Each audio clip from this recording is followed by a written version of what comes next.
ನಮಸ್ಕಾರ ಎಲ್ಲ ಪ್ರಿಯ ವೀಕ್ಷಕ ಬಂಧುಗಳಿಗೆ. ಇವತ್ತಿನ ಸುದ್ದಿಯಲ್ಲಿ ಎನ್ವೇರ್ ರಿಜಿಸ್ಟ್ರೇಷನ್ ಬಗ್ಗೆ ಹೇಳಬೇಕು ಮಾಡೀನಿ. ಅದಕ್ಕಿಂತ ಮುಂಚೆ ನನ್ನ ಯೂಟ್ಯೂಬ್ ಚಾನಲನ್ನು ಲೈಕ್ ಮಾಡಿ, ಶೇರ್ ಮಾಡಿ ಮತ್ತು ಕಮೆಂಟ್ ಮಾಡಿ ಸಬ್ಸ್ಕ್ರೈಬ್ ಮಾಡೋದು ಮಾತ್ರ ಮರಿಬಾರ್ದು. ನನ್ನ ಜನರಲ್ಲಿ ಪ್ರೋತ್ಸಾಹಿಸುತ್ತೇನೆ. ಏನಿದು ಎನ್ವೇರ್ ರಿಜಿಸ್ಟ್ರೇಷನ್ ಅಂದ್ರೆ, ಇನ್ನು ಕರ್ನಾಟಕ ರಾಜ್ಯದಲ್ಲಿ ಎಲ್ಲ ಜಿಲ್ಲೆಗಳಿಗೆ ಸಂಬಂಧಿಸಿದಂತೆ ರಾಜ್ಯ ಸರ್ಕಾರ ಎನ್ವೇರ್ ರಿಜಿಸ್ಟ್ರೇಷನ್ ಯೋಜನೆಯನ್ನು ಜಾರಿಗೆ ತಂದಿದ್ದು, ಈ ಮೂಲಕ ಆಸ್ತಿ ನೋಂದಣಿಗಳಿಗಾಗಿ ನೀವು ನಿರ್ದಿಷ್ಟವಾಗಿ ರಿಜಿಸ್ಟರ್ ಆಫೀಸ್ಗೆ ಹೋಗೋದು ಅವಶ್ಯಕತೆಯೇ ಇಲ್ಲ. ಏನಪ್ಪ ಅಂದ್ರೆ, ಖಾತೆ ಪತ್ರ ಆಗಿರಲಿ, ಆಸ್ತಿ ನೋಂದಣಿ ಆಗಿರಲಿ, ಈ ಎಲ್ಲವನ್ನೂ ಸಹ ಕಚೇರಿಗಳಿಗೆ ತೆರಳಿ ಅರ್ಜಿಯನ್ನು ಸಲ್ಲಿಸಬಹುದಿತ್ತು. ಈಗ ಒಂದು ಜಿಲ್ಲೆಯ ಒಳಗಡೆ ಇರುವ ಯಾವುದೇ ಜಿಲ್ಲೆಯ ಸಬ್ ರಿಜಿಸ್ಟರ್ ಆಫೀಸ್ಗಳಲ್ಲಿ ನೋಂದಣಿಯನ್ನು ಮಾಡಿಕೊಳ್ಳಬಹುದಾದ ಎನ್ವೇರ್ ರಿಜಿಸ್ಟ್ರೇಷನ್ ಈ ಯೋಜನೆಯನ್ನು ಜಾರಿ ಮಾಡಲು ಕಂದಾಯ ಇಲಾಖೆ ತಿಳಿಸಿದ್ದು,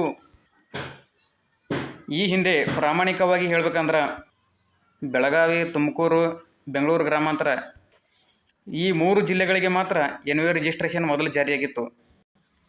ಪ್ರಸ್ತುತವಾಗಿ ಈಗ ಎಲ್ಲ ಜಿಲ್ಲೆಗಳಲ್ಲಿಯೂ ಸಹ ಎನ್ವೇರ್ ರಿಜಿಸ್ಟ್ರೇಷನ್ ಮಾಡಿಕೊಳ್ಳಬಹುದು.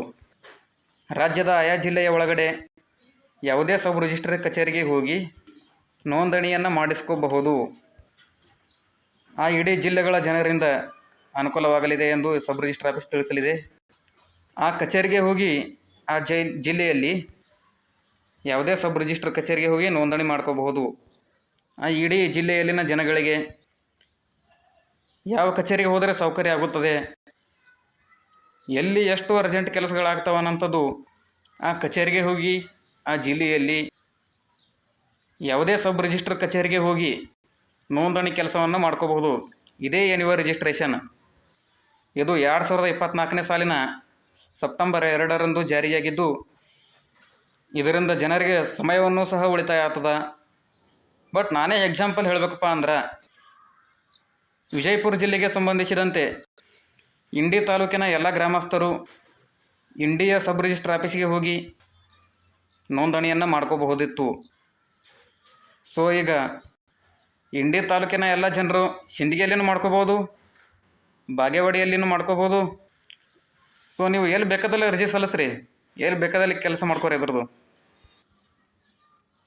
ಇದನ್ನೇ ಎನ್ವೇರ್ ರಿಜಿಸ್ಟ್ರೇಷನ್ ಅಂತ ಕರೀತಾರೆ.